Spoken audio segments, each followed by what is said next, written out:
Imagine being an ordinary teenager in 1940, just wandering through the French countryside with your best friend dog.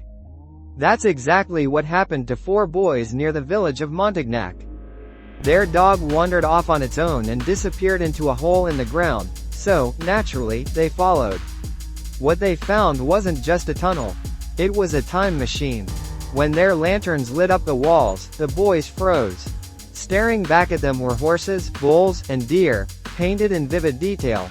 But they already knew that they weren't just ordinary paintings.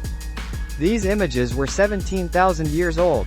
The place they discovered became known as the Lascaux Cave, and it held over 600 wall paintings and 1,500 engravings. Colors crafted from minerals, soot, and clay still burst with life even after tens of millennia had passed.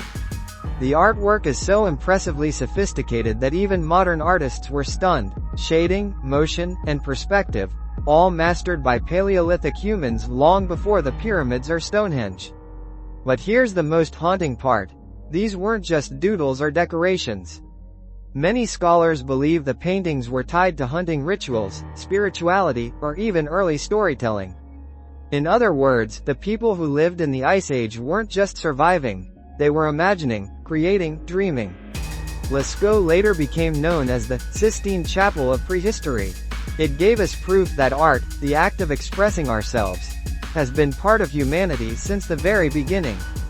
Sadly, too much human contact endangered the paintings. By the 1960s, the cave was closed to the public to protect it. But replicas and digital reconstructions allow us to still walk through that prehistoric world today. Think about it. A dog chasing into a hole led us to discover one of humanity's greatest treasures.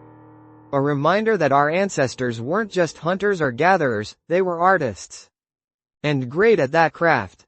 And their voices still echo on the stone walls of Lascaux, 17,000 years later.